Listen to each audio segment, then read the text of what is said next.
కానీ పాపంలో కలవరి అని కలుస్తుంది కాబట్టి ఇది చాలా మధురంగా ఉంది. అంటే దీని అర్థం మనకు తెలిసింది కాబట్టి పుట్టిస్తాం పాట పాడుకుంటాం. మసానంలో పుర్రులు ఉంటాయి, మసానంలో పుర్రులు ఉంటాయని పాడుకుంటావా? పాడుకో. అది నచ్చింది మనకి, ఆ మాట నచ్చింది. కానీ కలవరి ఎందుకు నచ్చుతుంది మనకి? కలవరి ఏమిటి? అబ్బా పండుగ మనకి. అసలు కలవరి మనకి ఏం నేర్పుతుంది? ఉదయకాల సమయంలో, ఈ ఉదయకాల సమయంలో కలవరి మనకి ఏం నేర్పుతుంది నేర్చుకుందాం. చూడండి, 34వ వచనం. యేసు, తండ్రి మీరేమి చేస్తున్నారు? మీరెరుగరు కనుక క్షమించమని చెప్పారు. యేసు క్రీస్తు ప్రభు వారు కల్వరి అనేటువంటి స్థలానికి వచ్చిన తరువాత ఆయన నోరు విప్పి గొంతెత్తి మొత్తం ఆయనను హింసిస్తూ ఉన్నటువంటి వారిని, ఆయన దేహాన్ని చిత్రవద చేస్తున్నటువంటి వారిని, ఆయనను బాధ పరుచుచున్నటువంటి వారిని, ఆయనను అవహేళన చేస్తున్నటువంటి వారిని, ఆయనను అపహసించుతున్నటువంటి వారిని, ఆయనంటే తిట్టనటువంటి వారిని, ప్రతి ఒక్కరికి కూడా అక్కడ ఆ స్థలం దగ్గర, ఆ కల్వరి స్థలం అన్నమాట, ఆ స్థలం దగ్గర ఎందుకు తెలుసా? క్షమాపణ దొరికింది. ఇది బాగా అర్థం చేసుకోవాలా? యేసు ప్రభువు వారు పల్లెల్లో తిరిగారు, యేసు ప్రభువు వారు పట్టణాల్లో తిరిగారు, యేసు ప్రభువు వారు సముద్రం మీద ఏం చేశారు? ప్రయాణం చేశారు. అప్పుడు శత్రువులు ఉన్నారు, కానీ ఆ శత్రువులకు క్షమాపణ దొరకల. బాగా అర్థం చేసుకోండి. కానీ ఎప్పుడు దేవుని యొక్క క్షమాపణ ప్రజలకు దొరికింది? కలవరి స్థాపనకు వచ్చినప్పుడు. ఇప్పుడు కలవరి అనేటువంటి మాటకు అర్థం మనం ఏం చెప్పుకుందాం? నీ యొక్క పాపములు నా యొక్క పాపములు, నీ యొక్క దోషములు నా యొక్క దోషములు, నీ యొక్క అతిక్రమములు నా యొక్క అతిక్రమములు క్షమించబడే స్థలం. దేవునికి స్తోత్రం. హల్లెలూయా. కలవరి అంటే పాపములకు నివృత్తి దొరికే స్థలం. అర్థమవుతుందా? కలవరి అంటే పాపములకు నివృత్తి కలిగే, క్షమాపణ దొరికే స్థలం.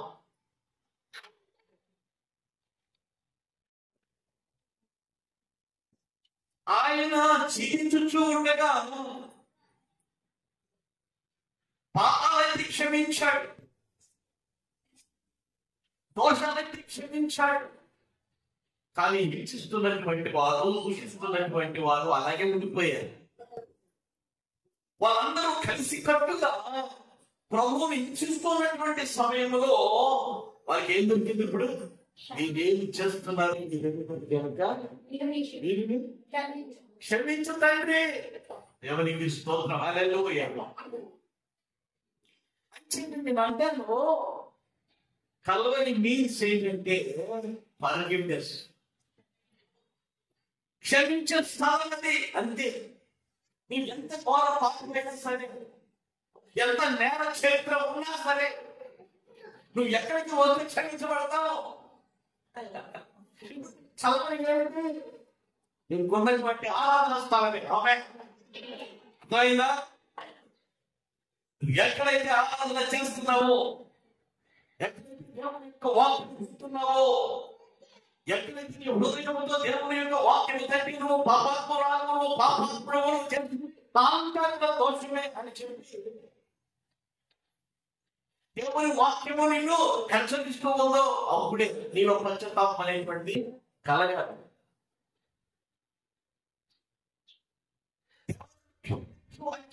ఏడవగా దేవుడు నా పాపములను అనుభవంలో నీవు ఉన్నట్లయితే నీ ఆరాధన స్థలమే కలవరి అయిపోతుంది. నువ్వు అక్కడ ఎలాంటి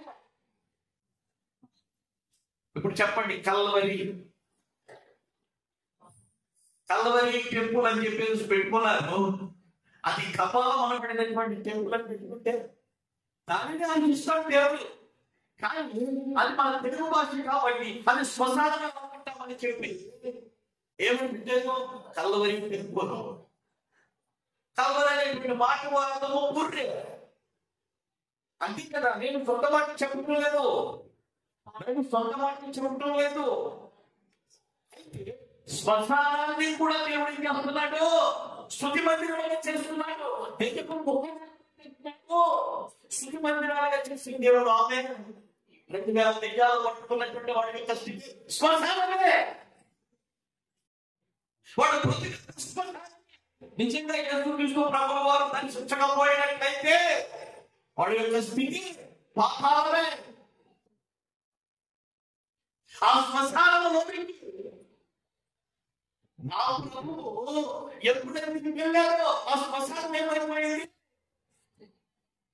ప్రార్థనా స్థలం అయిపోయింది. వాటిలో ఉన్నటువంటి విషయాలు ఒకటి బయటకు వస్తున్నటువంటి సమయంలో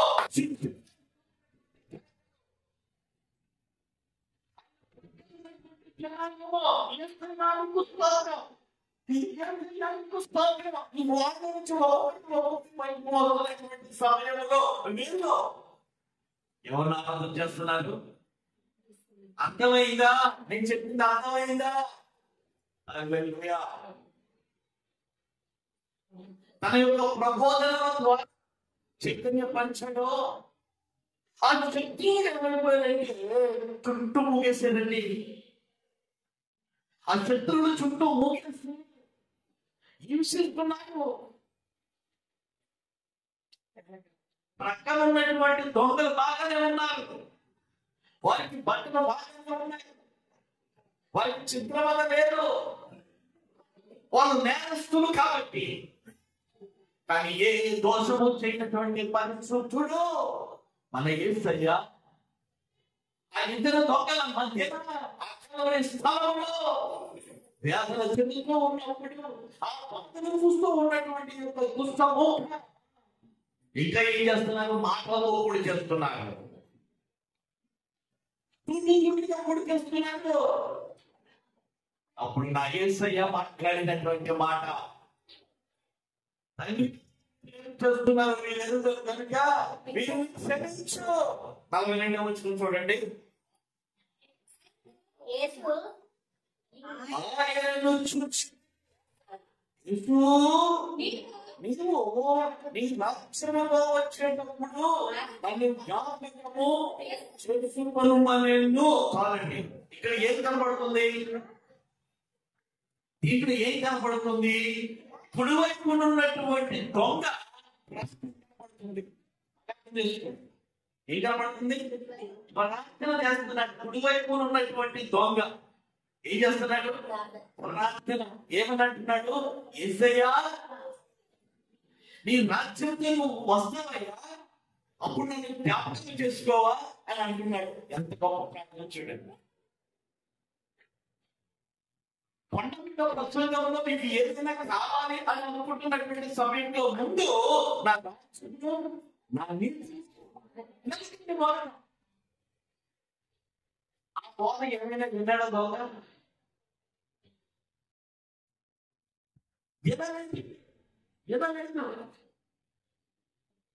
ఆయన నీతిని వెతకాలంట, తర్వాత ఆయన రాజ్యాన్ని వెతకాలంట. అప్పుడు మనం ఎందుకుగా అన్ని కదా అవన్నీ కూడా ప్రసాదించబడతాయంట దైవ సంకల్పాన్ని బట్టి. కానీ ప్రభువు చేసినటువంటి ప్రసంగం వినలేదు, ఆయన మాటలు వినలేదు. 100% మంచి విశ్వాసిగా ఈ ఖచ్చితంగా సంప్రదించిన కలిగినటువంటి వారిగా, సంపూర్ణమైనటువంటి వారిగా, మారు మనసు అనేటువంటి యాత్రలో వ్యక్తపరచడానికి ఈ పదం వాడుతూ ఉన్నాడు. యేసు నీవు నీ రాజ్యంలో వచ్చినప్పుడు సృష్టించినటువంటి ఒక మానవుడుగా వచ్చి ఈ సృష్టిని సృష్టించినటువంటి మహాచక్రవర్తి ఒక మానవుడిగా వచ్చి ఒక సామాన్యుడిగా కలవని శిల్వ మీద వేలాడుతూ ఉన్నటువంటి సమయంలో ఆ దొంగకు యేసయ్య మహాచక్రవర్తిగా కనిపించాడు. అర్థం చేసుకోండి, కలవరి అనేటువంటి మాట యొక్క అర్థము మనం చూస్తూ ఉన్నప్పుడు ప్రార్థించుగా ఒక మంచి స్థాయి దేవుని సమాజం తెలుస్తుంది. ప్రార్థన చేస్తే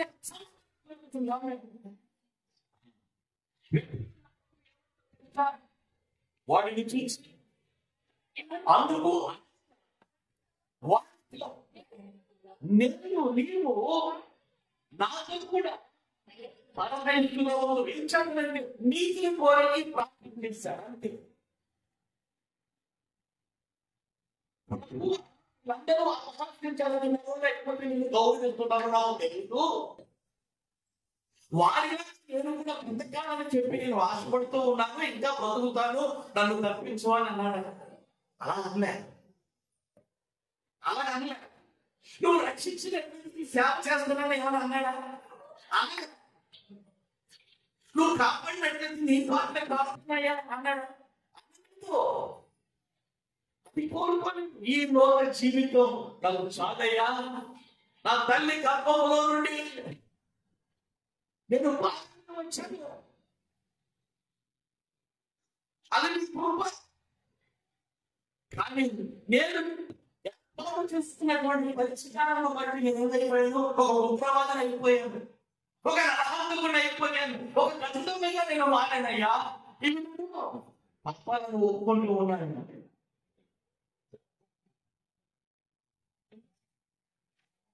ఇది నాకు పడవలసినటువంటి శిక్ష. కానీ నాలో ఉన్నటువంటి ఆత్మ ఉన్నది వెళ్ళకుండా తప్పించే మహాశయ, రాజాది రాజా, యేసు రాజా, నీవు నీకంటూ ఒక రాజ్యం ఉన్నదయ్యా, ఆ రాజ్యంలో నన్ను చేర్చుకోవాలంటే నా ప్రభు ఏమంటున్నాడు చెప్పండి? నేను నాతో కూడా పరదేశంలో కలవరి స్థలము అంటే అర్థం ఏంటో తెలుసా? నీ ప్రార్థన ఆలకించి దేవుడు నీకు స్థలమై ఉంది. దేవునికి స్తోత్రం. అంతే. అంటే వాక్యం వినేసిన తర్వాత ఏదో పెట్టేసి తినేసిన తర్వాత కలవరి అంటే క్షమాపణ దొరికేది. కలవరి అంటే ప్రార్థన ఆలకించే స్థలమై ఉన్నది. యోహాను సువార్త చూడండి, యోహాను సువార్త 19వ అధ్యాయము 26-27 వచ్చిన. యేసు తన తల్లియు తను ప్రేమించిన శిష్యుడైన చూసి నీ కుమారుడు అని తన తల్లితో చెప్పిన దేవునికి స్తోత్రం. హల్లెలూయా. బాగా అర్థం చేసుకోండి. కలవరి అంటే ఆదరణ దొరికే స్థలం. ఏంటంటే ఒక విషయం నేను చెప్తాను. యేసుక్రీస్తు ప్రభు వారు 30 సంవత్సరాలు వయసు వచ్చేంత వరకు కూడా తల్లిదండ్రులకు ఎలా ఉన్నాడండి? పోషకుడిగా ఉన్నాడు, ఒక రక్షకుడిగా ఉన్నాడు, ఆదరించు అనిగా ఉన్నాడు. కొడుకును బట్టి నన్ను చాలా సంతోషించాడు. నా బిడ్డ ఉన్నాడు, నా వేస్తున్నాడు, అన్నీ ఆయన చూసుకుంటాడు, అన్నీ ఆయన చూసుకుంటాడు. అంటే నాకు ఏ లోటు లేదు. ఆ ధైర్యాన్ని బట్టే నానా అనేటువంటి పెండ్లి విందులో కొరత వచ్చింది అని చెప్పి పెద్ద యేసుడు తెలుసా? ఆ మరియమ్మతో చెప్పినప్పుడు ఆ మరియమ్మ యేసు దగ్గరికి వచ్చి, యేసయ్యా ఇదంట్రా బాబు అని చెప్పేసరికి అమ్మ నేను చూసుకుంటాను అన్నాడా లేదా? యేసులో ఉన్నటువంటి శక్తి, యేసులో ఉన్నటువంటి మహిమ, యేసులో ఉన్నటువంటి ప్రభావం ఎవరికి తెలుసు? ఆయన సహాయం చేస్తాడు. ఆయన ఉన్న చోట కొరత ఉండదు. కొరత లేకుండా అర్థమైందా? మరియమ్మ గారి యొక్క కుటుంబంలో కొరత లేకుండా నా యేసు ఏం చేశాడు? చూసుకున్నాడు. దేవునికి స్తోత్రం. హల్లెలూయా. దేవుడు గొప్ప దేవుడు. దేవుడితో నడుస్తూ ఉన్నటువంటి కుటుంబాలలో కొరత రానివాడు దేవుడు. యెహోవా నా కాపరి, నాకు ఏమీ కలుగదు అంటున్నాడు. యెహోవా నా కాపరి. కాబట్టి అటువంటి పరిపక్వ స్థితిలోనికి మనం వెళ్ళిపోవాలి. కలవరిస్తాము అంటే దాని అర్థం ఏంటంటే ఆదరణ దొరికే స్థలము. కలవరిస్తాము అంటే ఏంటి? ఆదరణ దొరికే స్థలము. ఆ స్థలంలో రానంత వరకు కూడా అమ్మ యోహాను ఉన్నారు, అమ్మ పేతురు ఉన్నారు, అమ్మ పౌలు ఉన్నారు, అమ్మ అని చెప్పి అనలేదు. ఆ స్థలానికి వచ్చిన తరువాత బొంతి నా ప్రభు ఏం చేస్తున్నాడంటే వాగ్దానం చేస్తూ ఉన్నాడు. నువ్వు మందిరానికి వస్తే దేవుడు మాట్లాడతాడు. దేవుని వాక్యం వింటూ ఉన్నటువంటి సమయంలో, దేవుని కలపడుతున్నటువంటి సమయంలో దేవుని యొక్క ఆత్మ నేను సాధిస్తాను.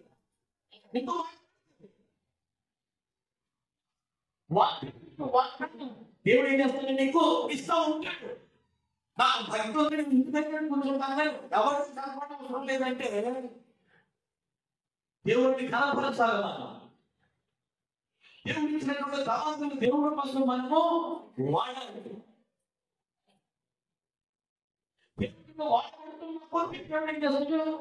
అంతే కదా, మన ఊపిలో నీళ్లు తోడి కూడా అవి పొంగుతూనే ఉంటాయి. ఆమె నామే నామే లోతుల నీళ్ళు వస్తూనే ఉంటాయి, లోతులు చాలా పోతానే ఉంటారు. ప్రభునందు ప్రియమైనటువంటి వారు ఒక్కసారి ఆలోచన చేయండి. నాకు ఆచరణ లేదు, తల్లి ఏడుస్తుంది.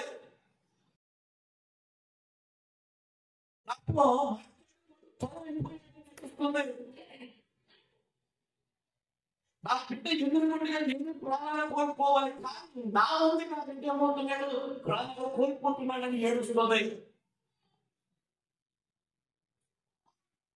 నాకు పట్టించే వాళ్ళు ఎంతమంది రావలేదు కూడా, నా గురించి పట్టించుకునే వాళ్ళు ఎవరు కూడా లేదని ఏడుస్తుంది.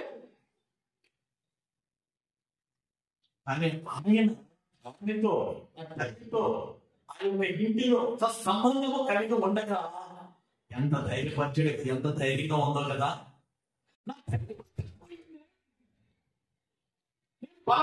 అయిపోయానే ఎవరు చూస్తారు? ఒక ప్రజలు నిందలు వేసిస్తారు నా మీద. ఒక ప్రజ నన్ను ఎలా చూస్తున్నానని చాలా భయంకరంగా మాట్లాడుతూ ఉన్నది సమాజం. వాళ్ళు మాట్లాడుతూ ఉన్నటువంటి మాటలన్నీ కూడా వింటున్నటువంటి నా ప్రభు ఏం చేస్తాడంటే నన్ను ఏం చేశాడు? ధైర్యపరిచాడు.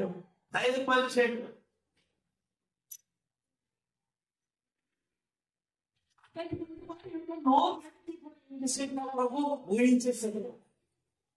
ఎన్ని మహత్కార్యాలు ఏంట్రా అని చెప్పి నన్ను ఏడుస్తున్నటువంటి సమయంలో డోంట్ వరీ అని, డోంట్ వరీ అని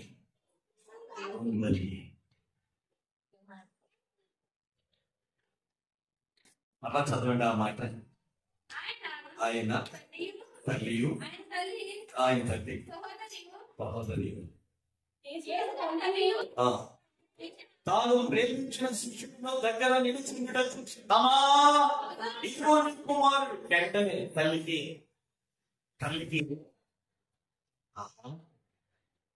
నేను ఎక్కడో దూరంగా ఉండి ఏడ్చుతూ ఉన్నటువంటి స్థితిని నా కుమారుడు చూశాడు, నన్ను పట్టించుకున్నాడు. నాకు ఎవరైనా మాట్లాడే వాళ్ళు అనుకున్నాను, నేను సొమసిపోతున్నాడు కదా. నాలుగుతో తల్లడిగిపోతున్నాడు కదా, అది ఏమంటే పలకడిపోవాలనుకున్నాను. బాబా అని చెప్పి అమ్మా అందరు పడకమ్మా, నేనుండగా నేను ఎలా చూసుకున్నాను, నేను లేకపోయినప్పటికీ కూడా నా స్థితిలో ఉండి, నా స్థానంలో ఉండి నాలాగే ఈ భక్తులు ఉన్నాడే యోహాను అలా చూసుకుంటాడు. ఇప్పటి నుంచి అతననే కొడుకు అనుకో. బాబా యోహాను నీ తల్లి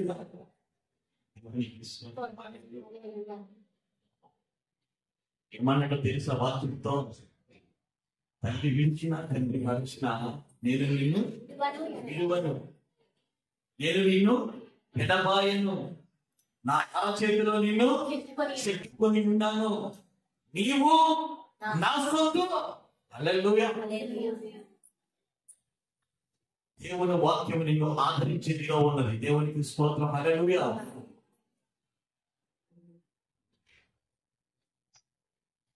దేవుని వాక్యం నిన్ను బలపరిచేదిగా ఉన్నది. ఆ కల్వరి అనబడినటువంటి స్థలానికి వచ్చిన తరువాత కల్వరి శిలువలో బ్రతాడుతూ ఉన్నటువంటి యేసయ్య మాట్లాడినటువంటి మాట ద్వారా ఆనాటి తండ్రికి కాదు, ఈనాడు మనకి కూడా గొప్ప ఆదరణ. దేవునికి స్తోత్రం. హల్లెలూయా. అర్థమైందా? గొప్ప ఆదరణ కలిగించే స్థలం. ఇప్పుడు చెప్పండి, క్షమాపణ దొరికే స్థలంగా ఉంది కల్వరి అంటే. రెండోది, ప్రార్థన చేస్తే వెంటనే స్పందించే స్థలం. దేవునికి స్తోత్రం. ఎవరు నీ కొరకు ప్రాణం పెట్టినటువంటి ఆత్మస్వరూపమైనటువంటి యేసయ్య నీకు ప్రార్థన, నీకు వాగ్దానం చేసే స్థలమై ఉన్నది. మూడవది, ఆదరణ కలిగించే. ఆదరణ లేక అండి, ఆదరణ లేక ఉన్నటువంటి వాళ్ళు చాలా మంది, ఆదరణ లేనటువంటి స్థితిలో ఉన్నటువంటి వాళ్ళు చాలా మంది ఉంటారు. వాళ్ళ యొక్క బ్రతికంతా కూడా ఏదో పోగొట్టుకున్న ఆ స్థితిలో ఉన్నటువంటి వారు ఎలా ఉంటారో అలాగే కలుగుతారు. ఎన్నున్నప్పటికీ కూడా పలకరించేవాడు లేకుండా ఉంటే ఎలా ఉంటుందో ఒకసారి ఆలోచించండి. సహాయం చేసేవాడు దగ్గర ఒకసారి ఆలోచన చేయండి.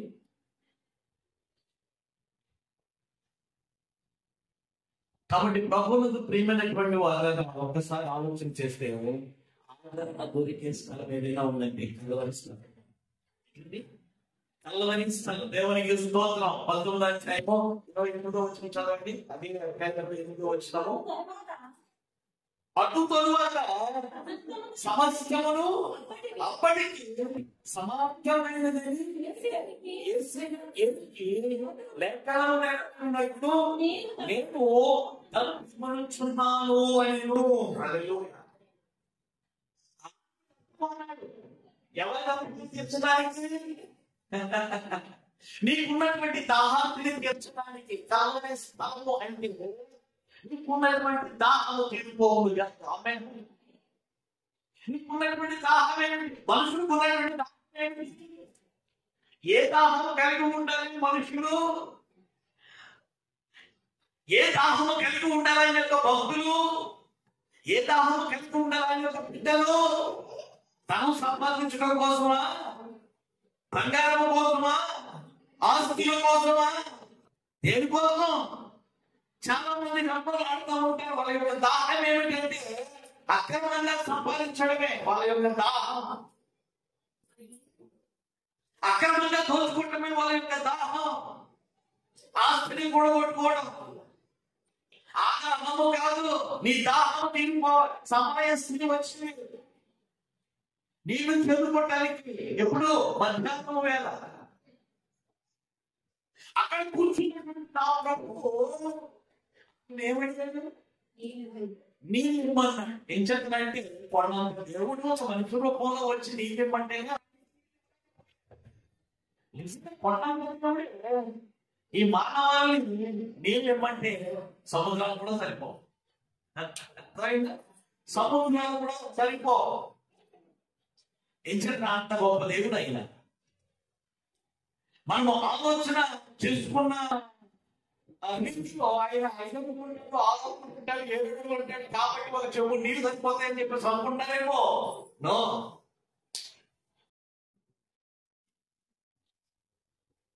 ఆయన యొక్క విశిష్టత సమరయ స్త్రీ గ్రహించింది. నిజానికి కొండ వచ్చి ఆయనకు నీళ్లు పోస్తున్నప్పటికీ నేను కూడా ఆయనకి చెమట పట్టేది. ఆ కొండ నీళ్లు ఆయనకి సరిపో. ఆ కొండ నీళ్లు ఆయనకు సరిపో. మరలా అమ్మ నాకు సరిపోలేదమ్మా, మరలా ఏమో ఒప్పుకోకుండా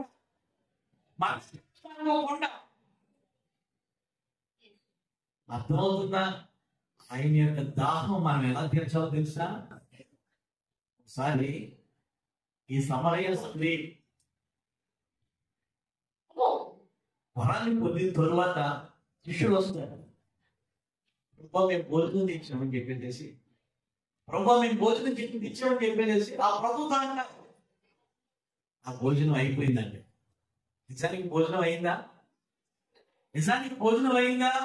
నిజానికి ఆయన దాహం తీరిందా? ఆయన దాహానికి లేకపోతే ఆయన యొక్క భోజనానికి లేకపోతే ఆయన యొక్క ఆకలిని తీర్చడం అంటే ఏంటి? తండ్రి యొక్క చిత్తాన్ని నెరవేర్చడమే. తండ్రి యొక్క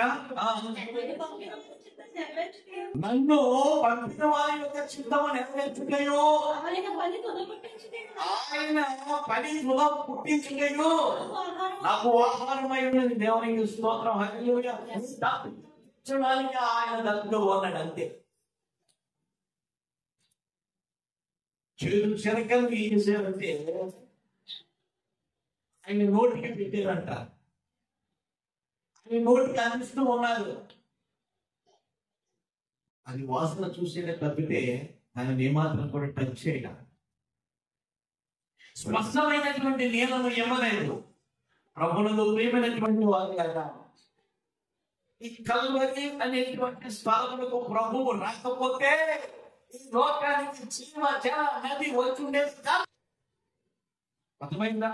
జీవ జల నది వచ్చుండేది కాదు. ఎవరికి కూడా దాహము తీరుండేది కాదు. నీ దాహం తీరిపోయినావా అని దేవుడికి స్తోత్రం.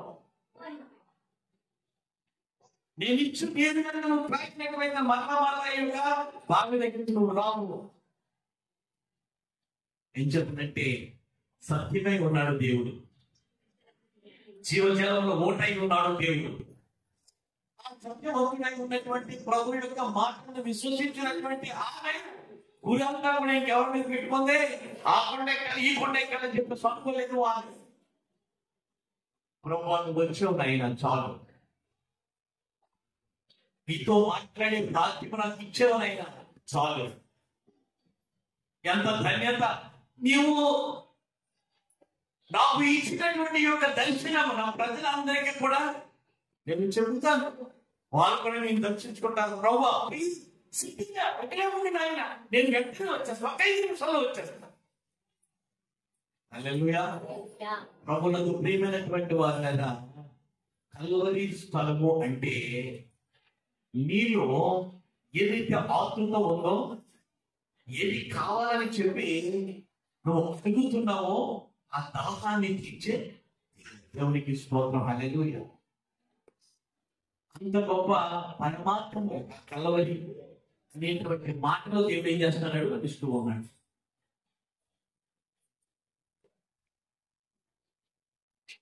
కాబట్టి ఇక్కడ మొట్టమొదట మనకేం జరుగుతుంది? క్షమాపణ జరుగుతుంది.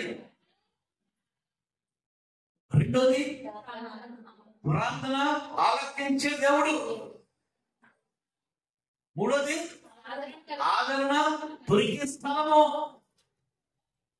నాలుగవది దాహము తీర్చబడుతుంది. అవునే, ఏం తీర్చబడుతుంది? దాహము తీర్చబడుతుంది.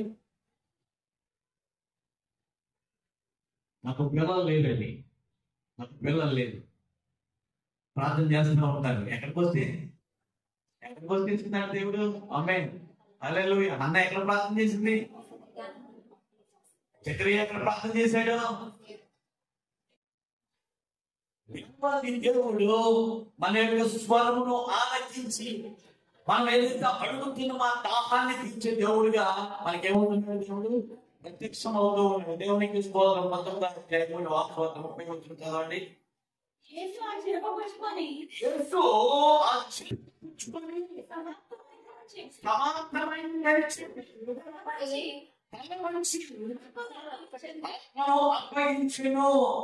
కల్వరి అనగా అన్ని ముగింపు అని అర్థం. కల్వరి అనగా అన్ని ముగించుకోవడం. దేవునికి స్తోత్రం. హల్లెలూయా. నీ ముగింపు కల్వరిలోనే ఉండాలి. ఆమేన్. యేసుక్రీస్తు ప్రభువు వారు 33 సంవత్సరాలు భూమండలం మీద, అంటే భూమి మీద సంచరించడానికి, లేకపోతే భూమి మీద ఆయన సంచరించినటువంటి స్థలములలో ఆయన తిరిగాడు, మంచి బాగానే ఉంది. కానీ ముగింపు చివరికి వచ్చేసరికి ఎక్కడ దొరుకుతుంది? కపాలం అనబడ్డ స్థలం దగ్గర దొరుకుతుంది. ఈనాడు రక్షించబడినటువంటి మనము ముగింపు ఒకసారి ఆలోచన చేసుకోవాలి. రక్షణగా వస్తున్నాం మనం. దేవుడు ఈ కార్యం చేశాడని, ఇంట్లో అన్ని కార్యాలు చేశాడని, ఆయన సత్యముడని మనము బాగానే ఏం చేస్తున్నామంటే విశ్వసిస్తున్నాము. కానీ శోధనలు వచ్చేసరికి ఎన్నో కాలంలో మనం చూసి వాటిని పొందుకోవాలనేటువంటి ఆశతో దేవుడిని వదిలేసేసి మనం ఏం చేస్తాం? మన ఇష్టానుసారంగా బ్రతుకుతూ ఉన్నాం. అంటే ప్రసంగి అంటుందా ప్రసంగి 7వ అధ్యాయము, ప్రసంగి 7వ అధ్యాయము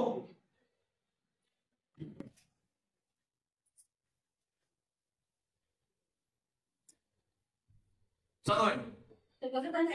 సుగంధ తైలము కంటే మంచి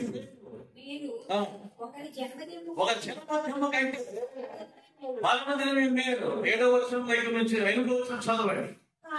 కార్యారంభము కంటే కార్యాంతము మేలు. చాలండి. కార్యారంభము కంటే మన సాక్షి ముగింపు వచ్చేసరికి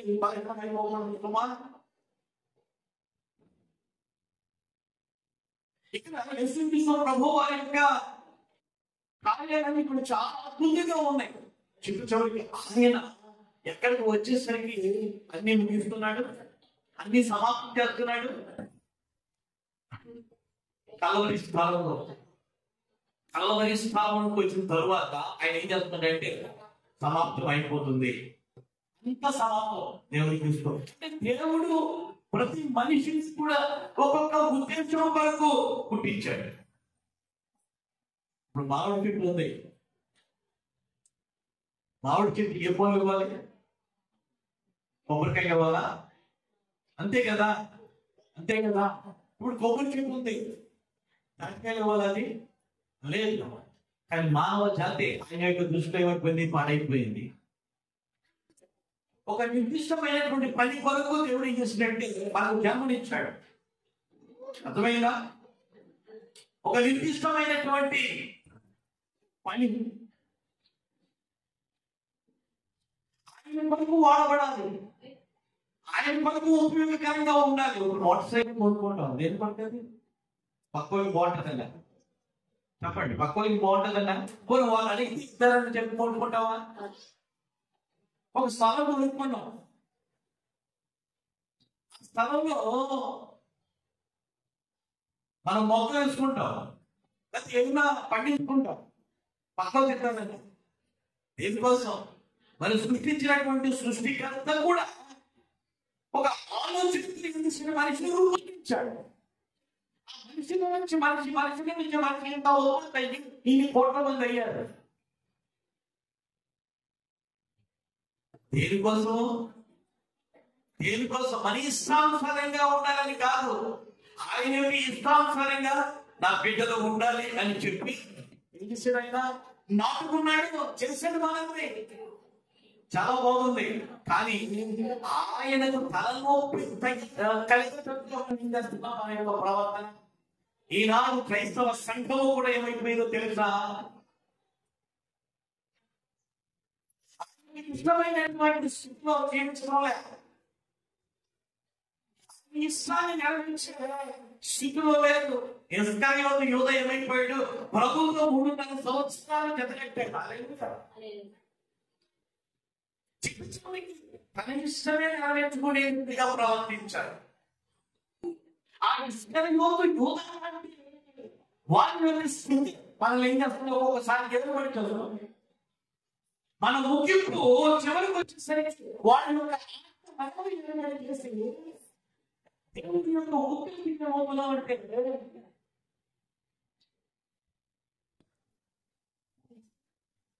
ఇశ్రాయేలు ప్రజలకు మొట్టమొదటి చక్రవర్తి సౌలు. సాయారంలో చాలా బాగుంది. అంతం వచ్చేసరికి ఏమైపోయింది? ఇక అతన్ని పట్టాభిషేకము చేసినటువంటి ధర్మశాస్త్రం కూడా ఏం చేశాడు తెలిసి పక్కన వేసేసాడు. అన్ని నాకు తెలుసు అన్నట్టుగా దావీదు చక్రవర్తి కుమారుని చూసేసరికి సొలొమోను బాగానే ఉంది. చివరికి వచ్చేసరికి ఏమైపోయింది?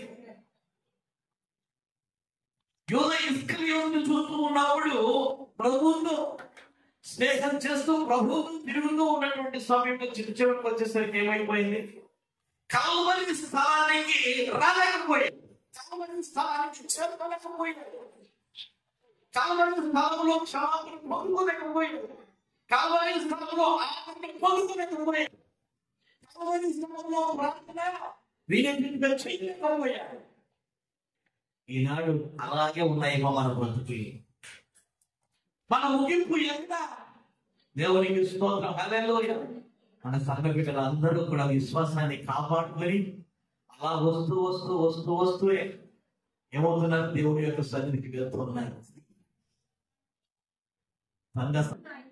ఇంటి వారు భగవాన్ మాత్రమే సేవిస్తున్నారు. దేవునికి స్తోత్రం, హల్లెలూయా.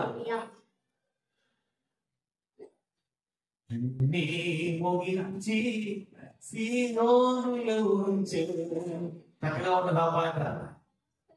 ఉండేవాడవు నీవు అన్నీ ముగించి సీయోనులో చేర్చి నాతో ఉండేవాడవు నీవు. కాబట్టి ప్రభువులకు ప్రియమైనటువంటి వారు మన యొక్క ముగింపు ఎక్కడ అయిపోవాలి? మన యొక్క ముగింపు మందిరములోనే. మందిరం యొక్క సహవాసములో ఉన్నటువంటి ప్రణాళిక, మందిర సహవాసములో ఉన్నటువంటి పద్ధతి, అంటే దేవుని యొక్క చట్ట ప్రకారముగా దేవుడు నిర్దేశించినటువంటి నిర్దేశానుసారముగా మన యొక్క ముగింపు అనేటువంటిది ఉండి తీరాలి. అదే అద్భుతమైనటువంటి దేవునికి స్తోత్రం, హల్లెలూయా. కొంతమంది ఏదో ప్రేమ విఫలమైందని చెప్పి ఏం చేస్తున్నారు? మధ్యలోనే ముగించేసుకుంటున్నారు. కొంతమంది అప్పులు పాలైపోయామని చెప్పేసి కొంతమంది ఏమైపోతున్నారు? సూసైడ్ చేసుకుంటున్నారు. కాదు, మంచిది కాదు అది. అయ్యో నా యొక్క గురువు గారిని నేను ద్రోహం, నా గురువు కింద నాకు ఇచ్చిన వెళ్ళాడు. ఎవరు? ఇస్కరియోతు యూదా ప్రధాన యాజకుల దగ్గరికి వెళ్ళి అడిగాడు, ఇగో మీ ముఖం ఇంకా డబ్బులు గురువు నుంచి వాళ్ళండి వాళ్ళకి వాళ్ళు. తర్వాత ఏడ్చాడు, కానీ ఫలితం లేదు. ఏం చేసుకున్నాడు తెలుసు? ఆత్మహత్య చేసేసుకున్నాడు. మనల్ని ఏలుబడి చేయకూడదు. ఆమె ప్రభు యొక్క ఆత్మ మనల్ని నడిపించుకోగలక. చాలా చూడండి. తర్వాత చూద్దాం. ప్రకటన గ్రంథము లూకా సువార్త 23వ అధ్యాయము 46వ వచనం. 23:46 గొప్ప శబ్దంతో కేకలేసి, తండ్రి నీ చేతికి నా ఆత్మను అప్పగించుకొనుచు ఉన్నాను. యేసుక్రీస్తు ప్రభువు వారు చెట్టు చివరికి నా ఆత్మ తండ్రి నీకు అప్పగించుకొనుచు ఉన్నాను. దేవునికి స్తోత్రం, హల్లెలూయా. నీ అప్పగింపు, మన అప్పగింపు ఎవరికి? మన అప్పగింపు ఎవరికి? సైతాను గనుక యేసు తన యొక్క ఆత్మను ఎవరికైతే అప్పగించాడో కల్వరి స్థలము అప్పగించాలి. దేవునికి స్తోత్రం, హల్లెలూయా. మనకి కావలసినవి అన్ని కూడా ఇచ్చినటువంటి దేవునికి మన ఆత్మ ఇవ్వాలి, అంతే. ఆ ఆత్మ బలపడటానికి అన్ని ఇచ్చాడు. ప్రాణం నిలబడటానికి గాలిని ఇచ్చాడు, ఆహారాన్ని ఇచ్చాడు, నీరు ఇచ్చాడు. ఈ నుంచి మన యొక్క ఆత్మ బలపడేటట్టుగా పరిశుద్ధాత్మ దేవుడు మనకు పెడితే చివరికి వచ్చేసరికి మనం ఎవరికి అప్పగిస్తున్నాం? మన యొక్క ఆత్మను దెయ్యానికి. మన ముగింపు అలా ఉండకూడదు. యేసుక్రీస్తు ప్రభువు వారు తన యొక్క ఆత్మను ఎవరికి అప్పగించాడంట? ఎక్కడ అప్పగించాడు? జైల్లోనా? ఎక్కడ అప్పగించాడు? గలిలయలోనా? ఎక్కడ అప్పగించాడు? బెతెస్దా. ప్రకటన 5వ అధ్యాయము 9వ వచనం. ఆ పెద్దలు నీవు ఆ గ్రంథమును తీసుకొని దాని ముద్రలను నీ పుట్టకు జోడవు. నీవు ముద్రించబడ్డవాడవై నీ ప్రక్క నుంచి ప్రతి వంశములోను భాషలో మాట్లాడిన వారిలోను ప్రతి జన్మలోను ప్రతి ప్రజలోను దేవుని కొరకు మనుషులను కొని వారిని ఒక రాజ్యముగాను యాజకులుగాను కనుక వారు భూలోకమందు ఏడుగురు అని కొత్త పాట పాడుదురు. ఆమేన్. ఈ రోజు ఇక్కడ యొక్క సంఘం నెప్పబడింది. ఆ రోజు కల్వరి స్థలములో ప్రాణం పెట్టబడి ముద్రించబడినటువంటి గొర్రె పిల్లగా ఉన్నటువంటి బలైపోయాడు. కాబట్టి ఈ రోజు ఆరాధన స్థలముగా మారింది. ఆ రోజు కల్వరి స్థలమునకు యేసును దర్శించుకోవడానికి ఆ చాప్టర్ పెట్టారు. కానీ ఆయా భాషలు మాట్లాడే వారిలోను ఆయా జన్మలలోను ప్రజలలోను కూడి ఈ గ్రంథము చదవడానికి ఈ గ్రంథము వినేటట్లుగా దీనిని దేవుని చేశాడు. ఆరాధనా స్థలముగా మార్చాడు. దేవునికి స్తోత్రం. ఎవరిని ఆరాధించడానికి ఆ గురి పిల్లలు ఉదించబడినటువంటి ఆ గురి పిల్లలు కల్వరి స్థలంలో కల్వరి కొండపై శిలువపై ఆయన ప్రాణం పెట్టింది. ఆ ప్రాణం ప్రియమైనటువంటి యేసయ్యను ఆరాధించే స్థలం అయిపోయింది. దేవునికి స్తోత్రం. కల్వరి కొండ ఏదో తెలుసా? నీ కల్వరి స్థలం ఏదో తెలుసా? నీ మందిరమే. నీ మందిరానికి కల్వరి అనేటువంటి పేరు లేకపోయినా కల్వరి. అర్థమైందా? క్షమాపణ దొరుకుతుంది ఇక్కడ, ఆదరణ దొరుకుతుంది ఇక్కడ.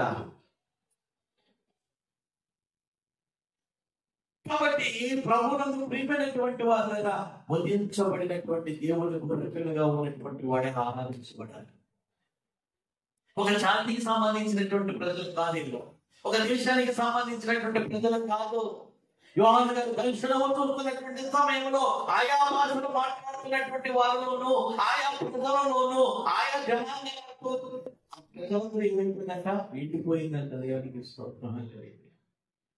ఈరోజు ఒకే జాతి ఉన్నారు ఇక్కడ, ఇక్కడే ఒకే కులం ఉన్నా లేదే, అనేక వృత్తులు చేసుకుంటున్నటువంటి వారితో వీటిపోయింది. కాబట్టి యేసుక్రీస్తు ప్రభుల వారు మనసు వరకు కల్వరి కొండపై తెలుసా? నీ పాపాలు క్షమించాలని, నీకు ఆదరణ చేకూర్చాలని, నీకు ఆయన ఇచ్చినటువంటి వాగ్దానం తాలూకు ఆయన రాజ్యంలో నీకు చోటు ఇవ్వాలని చెప్పి మన పాపముల కొరకు ఆయన కల్వరి కొండకు వెళ్ళడం జరిగింది.